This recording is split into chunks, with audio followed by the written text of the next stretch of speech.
At the end of the 21-22 regular season, things are looking up in South Beach. After a dreadful 1-7 start, the Miami Dolphins surged, winning 8 of their last 9 games to just barely miss the postseason. In Week 18, the Dolphins wrapped up their roller coaster of a year by completing their 2-0 season sweep over their hated division rival New England Patriots. Who's the coach responsible for putting away the legendary Bill Belichick twice in a 5-month span? Meet Brian Flores, the Dolphins' third-year head coach who rose through the coaching ranks by spending a decade as an assistant on the sidelines of Belichick's dynastic Patriots. Flores, who is one of only 3 black coaches in the NFL this season, has just secured the Dolphins' first back-to-back winning season since 2003. It's safe to say the 41-year-old head coach will be leading these Finns for years to come.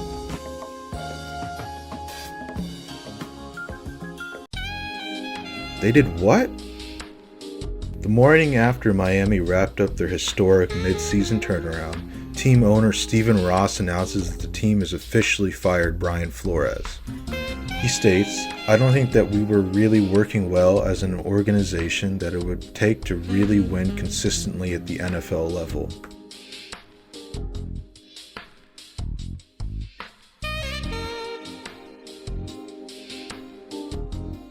Did he not just watch what we all did?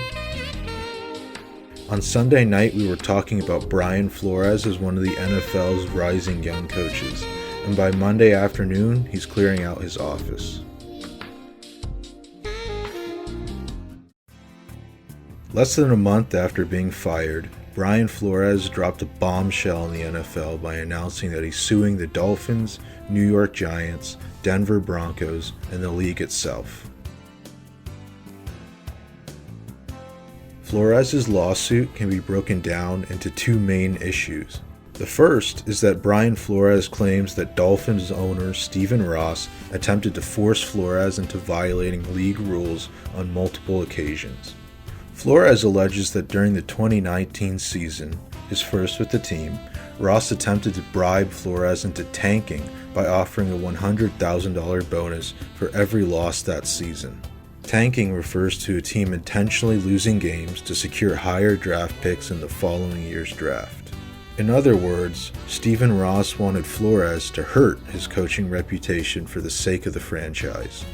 This is an especially terrible request to make of a black head coach, of which only 11 have ever received a second head coaching opportunity in the NFL.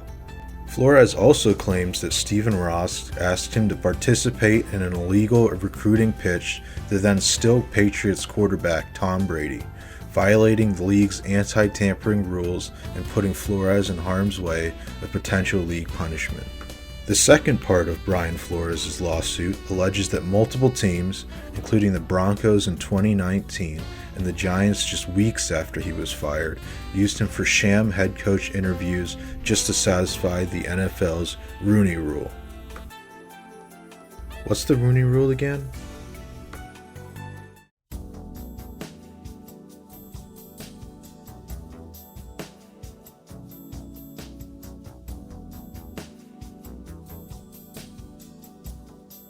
In 2003, the NFL's Workplace Diversity Committee sat down to address an increasingly controversial historical hiring pattern within the league's personnel, a disproportionate lack of black leadership in a sport whose player base is majority black.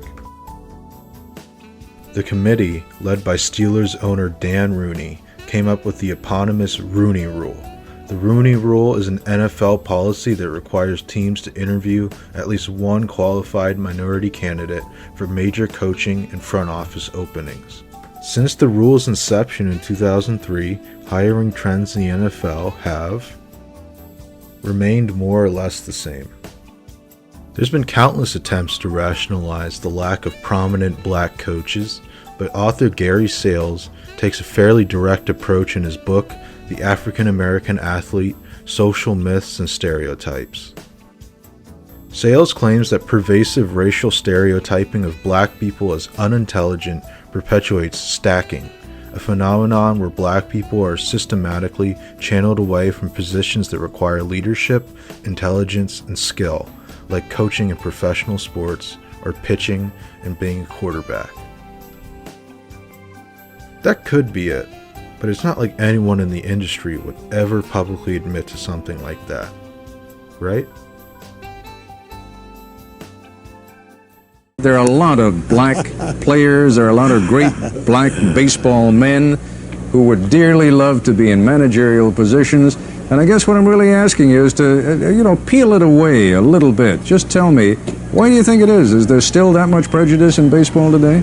No, I don't believe it's prejudice. I truly believe that they may not have some of the necessities to be, let's say, a field manager or perhaps a general manager. You really believe that? Well, I don't say that they're all of them, but they certainly are short. How many quarterbacks do you have? How many pitchers do you have that are black? It's same yeah, but I mean, I got to tell you, that sounds... It's been over 2 years since Brian Flores filed his initial lawsuit, and his case still remains at a standstill in federal court. Flores has moved on with his career and is entering his second season as the defensive coordinator of the Minnesota Vikings. It's a good gig for Flores, and he seems happy in his new role, but it's certainly not where most people thought he'd be a little over 2 years ago when he was the up-and-coming coach of the Miami Dolphins. While the NFL hasn't made many efforts to strengthen enforcement of the Rooney Rule, it did take issue with Stephen Ross. The NFL's internal investigation after Flores filed his lawsuit confirmed his allegations of tampering, and the league did not go easy on the Dolphins for that one. They did, however, deny the allegations of tanking despite evidence that Stephen Ross had actually proposed the idea to Flores. Great joke, Steve.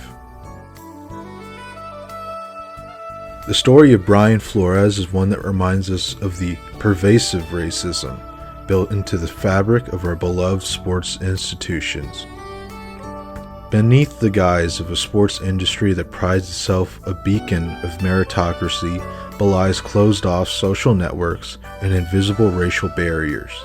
The lack of respect shown to Brian Flores while he was the head coach, the unclear circumstances of his firing, and the way NFL teams used him to circumvent the Rooney Rule all demonstrate a pattern of rampant disregard for mending the racial disparities of black head coaches and a greater disbelief in the abilities of black men to hold valuable leadership positions. Thanks for watching.